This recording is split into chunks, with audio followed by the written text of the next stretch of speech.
Oke, bismillahirrahmanirrahim. Assalamualaikum warahmatullahi wabarakatuh. Berjumpa lagi dengan saya di channel Ali Indonesia dan Malaysia. Semoga semuanya sehat selalu dalam lindungan Allah Subhanahu wa taala, diberikan kesehatan, keselamatan dunia dan akhirat.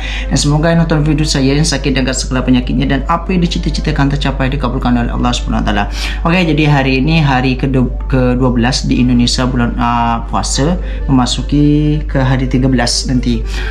Jadi masuki hari 12 hari inilah. Mungkin di Malaysia mungkin dah hari 11 ya, sebab dekat sini lebih awal satu hari.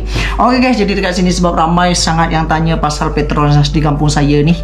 Ramai yang tanya pasal Petronas di kampung saya nih, macam mana keadaan Petronas di kampung saya. Jadi kalau keadaan Petronas di kampung saya ni, alhamdulillah, saya mengikuti beritanya, alhamdulillah berjalan dengan lancar guys, seperti biasa. Cuma dekat sini Petronas untuk pengisian minyak Petronas di kampung saya ni tak ada guys, tak ada lagi. Cuma ada Pertamina saja.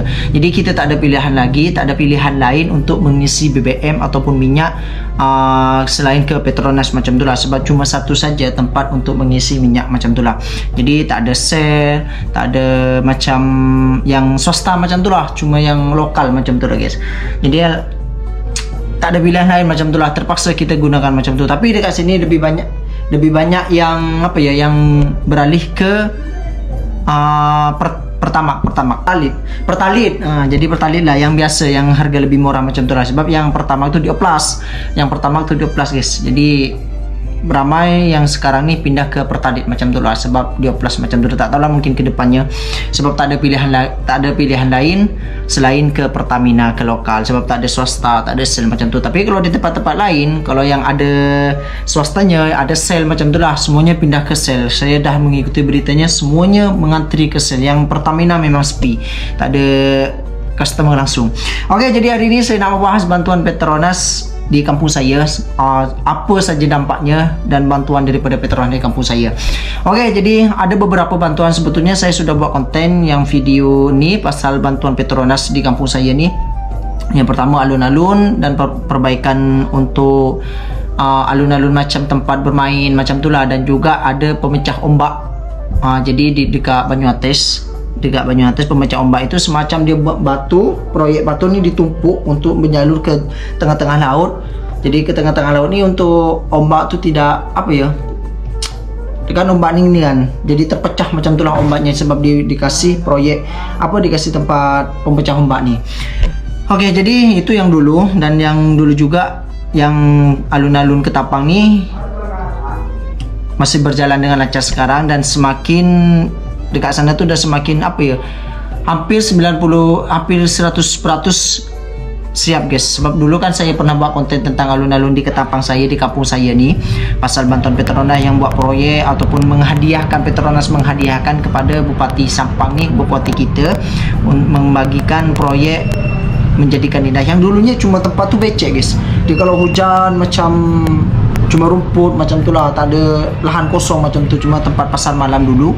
Pasar malam juga tak seberapa, cuma tempat main-main saja. Dan sekarang dibangun menjadi simbol ataupun menjadi ikonik di kampung saya macam tu lah, menjadi ikonik ataupun tanda mengenal macam tu lah. Simbolnya ada celurit dan juga ada patung lembu. Patung lembu ni untuk simbolnya, sebab tradisi kita dekat sini, sebagian tradisi di Sampang ni adalah kerapan sapi di Madura. Oke, jadi dekat sini saya akan bacakan beritanya. Yang berita 2024 sudah meresmikan, yang sebagaimana ini dibangun daripada tahun 2020 katanya, dah dirancang oleh Petronas, cuma baru diresmikan 2024 kemarin. Oke, jadi kita baca dekat sini. Ini dekat sini berita pertama kan. Ini dulu 2022 Petronas resmikan 2 program CSS, serahkan Taman Ketapang dan Breakwater. Jadi sebetulnya saya sudah buat konten, sebab ramai yang tanya pasal apa saja Petronas yang bantu kepada di kampung saya. Oke, jadi program ni Petronas resmikan 2 program CSS, serahkan Taman Ketapang dan Breakwater. Oke, Breakwater tu dia semacam apa ya, yang pemecah ombaknya tu loh guys, saya rasa. Oke, jadi dekat sini kita baca, Sampang Petronas melalui anak perusahaannya Petronas Cari Gali Ketapang 2 Ltd Fisika 2L bersama jajaran SKK Migas. Jadi Jabanusa mengunjungi kantor Pemkab Sampang. Kegiatan ini untuk meresmikan dua program CSR, yakni pembangunan Taman Ketapang. Jadi dah dibangun taman. Jadi dulunya tu bukan apa-apa, cuma lahan kosong yang tadinya cuma macam ada sampah macam tu lah guys. Ada rumput liar dan juga banyak sampah lah dekat sana. Jadi dibangun dan dikemas menjadikan taman untuk anak-anak ataupun orang-orang berhenti dekat sana. Memang sangat cantik sekarang guys. Oke. Dan pemecah ombak atau breakwater. Jadi pemecah ombak itu breakwater lah.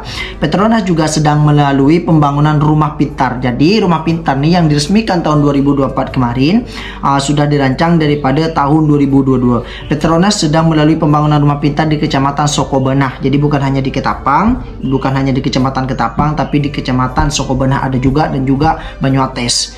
Jadi tidak hanya itu, tahun Petronas berkolaborasi dengan Dinas Pendidikan Disdik serta Yayasan Beasiswa Sampang. Tujuannya memberikan bantuan beasiswa kepada pelajar Sokobenah menengah atas SMA dan beasiswa secara simbolis. Jadi sudah memberikan beasiswa kepada beasiswa anak-anak sekolah di Sokobenah macam itulah, di Sokobenah.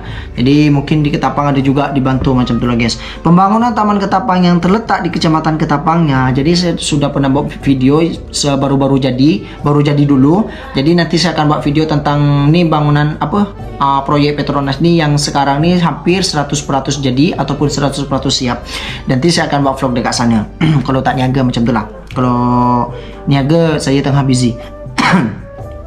Dengan Dinas Pendidikan kita sampai mana? Memberikan bantuan beasiswa kepada pelajar sekolah menengah atas SMA dan beasiswa secara simbolis. Pembangunan Taman Ketapang yang terletak di Kecamatan Ketapang, Kabupaten Sampang dimulai pada tahun 2020. Jadi dimulainya tahun 2020, maknanya 3 tahun baru siap macam itulah. Proyek tersebut dibagi menjadi 3 tahap pembangunan sedang. Pembangunan tahap ketiga selesai pada kuartal keempat 2022. Taman Ketapang memiliki luas 2,500 meter persegi. Taman tersebut dibangun agar menjadi tempat. Taman Ketapang memiliki luas 2,500 meter persegi. Taman tersebut dibangun agar menjadi tempat rekreasi bagi masyarakat sekitar. Jadi menjadikan tempat bermain, rekreasi anak-anak ataupun budak-budak dekat sana, dan bukan hanya anak-anak ataupun budak-budak, orang dewasa pun boleh main dekat sana guys, sebab ada tempat belanja, ada tempat orang jualan makan makanan, dan juga jual air macam itulah. Macam tempat orang berehat macam tu dekat sini. Tempat jadi simbol macam itulah. Jadi alhamdulillah sekarang jadi, dan ramai. Kalau setiap malam ramai itu anak-anak muda dan juga orang tua, anak-anak dekat sana berlepak ataupun duduk dekat sana. Ada juga yang meniaga macam tu lah guys, menjadikan dengan simbolis itu ada peluang untuk membuka usaha sebagian masyarakat yang ada dekat sana. Jadi alhamdulillah ada jual air, jual pentol, jual makanan macam-macam lah dekat sana. Nanti saya akan tunjuk ya.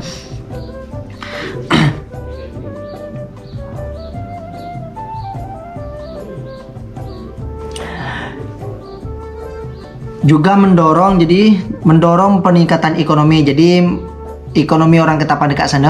Jadi menambahkan peningkatan ekonomi orang Ketapang yang dekat dengan Taman Ketapang yang sekarang sudah jadi. Jadi alhamdulillah, hingga diharapkan ada perputaran ekonomi masyarakat di wilayah utara Sampang. Sementara itu, program pembangunan breakwater di Desa Nipa, Kecamatan Banyuates. Jadi yang breakwater nih, pemecah ombak nih di Kecamatan Banyuates ya. Jadi hampir berdekatan perbatasan Banyuates dan juga Ketapang. Jadi Kecamatan Banyuates macam itulah. Kecamatan Banyuates dilakukan untuk memperbaiki jalur akses melaut para nelayan lokal. Nantinya diharapkan dapat meningkatkan produktif para nelayan di dua kecamatan breakwater itu memiliki panjang 150 meter dan juga telah berhasil diselesaikan pada Juli 2022. Jadi alhamdulillah sudah selesai pada tahun 2022. Nanti saya akan pergi main ke dekat sana dan saya akan tengoklah macam mana pemecah ombak tu. Saya pun belum tengok juga guys, belum sempat saya pergi main ke sana. Bupati Sampang Selamat Junaidi menyampaikan pihaknya mengapresiasi Petronas yang telah mengeluarkan bantuan untuk warga Sampang. Dia berharap segala bantuan tersebut bisa dimanfaatkan oleh masyarakat Sampang. Kami sangat mengapresiasi segala fasilitas yang diberikan oleh Petronas dan SKK Migas. Alhamdulillah, ucapan.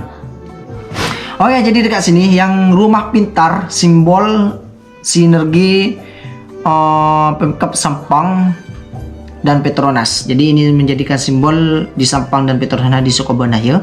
Di Sukabana. Jadi alhamdulillah sudah diresmikan pada tahun 2024 18 Juli kemarin. Jadi alhamdulillah kita baca dekat sini beritanya.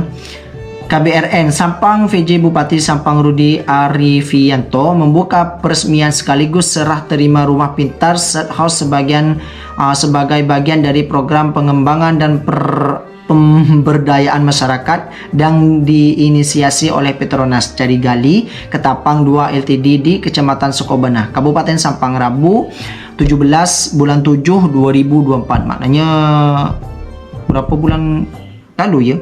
Rumah pintar yang terletak di lingkungan kantor Kecamatan Sukabana ini merupakan simbol dari upaya bersama antara pemerintah daerah dan Petronas untuk meningkatkan kualitas pendidikan dan pemberdayaan masyarakat di Kabupaten Sampang.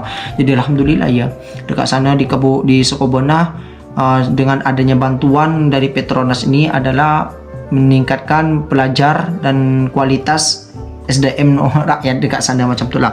Presiden Direktur Petronas Carigali Indonesia Yusmin Muhammad Yusuf menegaskan bahwa pembangunan rumah pintar ini diharapkan dapat menjadi pusat pembelajaran dan pengembangan masyarakat yang dapat meningkatkan kualitas pendidikan di Kabupaten Sampang. Kami telah memberikan beberapa bantuan, di antaranya beasiswa pendidikan, pemberian alat tangkap ikan dan sebagainya. Kami ingin terus melanjutkan. Jadi bukan hanya bukan hanya rumah pintar dan juga beasiswa kepada anak-anak sekolah, dan tetapi dekat sini dia memberikan beberapa bantuan berupa alat tangkap ikan guys, sebab dekat sana kan nelayan semuanya. Jadi sebagian nelayan, banyaklah yang nelayan dekat sana, sebab sumber ekonomi daripada orang-orang masyarakat dekat sana yang dekat dengan laut itu adalah nelayan, sumber pendapatannya daripada laut macam itulah. Jadi sudah memberikan beberapa alat bantu berupa nangkap ikan macam itulah. Jadi alhamdulillah wa syukurillah. Dan sebagainya kami ingin terus melanjutkan kemitraan dengan pemerintah Kabupaten Sampang untuk menunjukkan betapa pentingnya daerah ini bagi Petronas, ujar Yusaini. Dilansir dari website Kabupaten Sampang, Bupati Sampang Rudi Aprianto menyampaikan terima kasih dan apresiasi kepada SKK Migas dan Petronas Carigali Ketapang 2 Ltd ada atas dukungan dan kontribusi mereka dalam meningkatkan kualitas pendidikan dan literasi di daerah tersebut.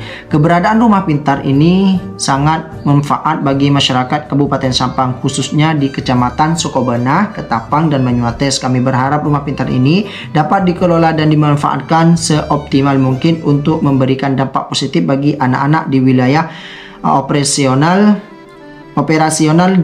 dan eksplorasi migas, ular Rudi. Jadi alhamdulillah wa syukurillah, beberapa bantuan Petronas yang sangat bermanfaat dan semoga dapat membantu ekonomi masyarakat Madura ya, yang terdampak yang berdekatan dengan Petronas. Alhamdulillah. Jadi di kampung saya yang di Kecamatan Ketapang adalah kualitas tempatnya sudah membaik, macam berkualitas macam itulah, dan dulunya hanya lahan kosong dan banyak sampah, dan diolah menjadi taman dan simbol di Ketapang untuk dijadikan taman bermain dan juga tempat berehat ataupun tempat berjualan, dan juga meningkatkan ekonomi yang berdekatan dengan taman macam itu lagi. Jadi alhamdulillah dekat sana, saya kemarin berjalan dekat sana itu sudah ramai, sudah banyak orang berniaga. Nanti saya akan tunjuk kalau saya tak niaga, atau saya akan buat vlog dekat sana masa petang macam mana tempatnya, ataupun ramai ke tak anak-anak muda dekat sana. Dan dekat sana tu sudah ada tempat sampahnya. Jadi alhamdulillah syukurillah, jadi sampahnya tu sudah ada tempat tong sampah macam itulah. Jadi orang masyarakat di Madura sudah mengikuti ataupun membuang sampah ke tempatnya macam itulah. Jadi alhamdulillah syukurillah wa nikmatillah. Jadi itulah dampak Petronas kepada kampung kami. Jadi alhamdulillah syukurillah, dengan adanya Petronas ini kampung saya semoga menjadi berkualitas ke depannya, dan tempat-tempatnya dan juga bantuan-bantuannya kepada masyarakat. Alhamdulillah wa syukurillah. Oke, jadi cukup sekian videonya guys. Itulah dampak Petronas di kampus saya. Saya pun tak sangka juga guys, ada banyak, bukan hanya di alun-alun Ketapang ya, ada juga di Sampang, di kotanya ataupun di pusatnya bantuan Petronas kepada di Sampang macam itulah. Alhamdulillah, syukurillah. Jadi saya pun tak sangka juga dulu Petronas ada di kampung saya dan pun dekat dengan di kampung saya. Saya pun belum sempat pergi ke tempat cari gali Petronas ni, ke tempat Petronasnya. Cuma saya tak tahu alamatnya guys. Tapi dekat guys, dekat rasanya. Tak seberapa jauh sebab dia selalu memberikan bantuan kepada di Ketapang juga. Oke, jadi cukup sekian videonya. Semoga menjadi pelajaran untuk kita simak kita ambil dampak baiknya daripada bantuan Petronas ini. Yang positif, yang dulunya ada beberapa oknum yang membuat fitnah Petronas dan menjadikan warga menjadi marah. Jadi itu hanya fitnah, ya, difitnah macam itulah. Jadi warga lokal ataupun orang awam di kampung saya ini di tempat yang berdekatan dengan Petronas itu menjadi terpengaruh oleh beberapa oknum yang hanya ingin menguntungkan sendiri macam itulah. Oke, jadi cukup sampai videonya. Assalamualaikum warahmatullahi wabarakatuh. Jumpa lagi di video selanjutnya.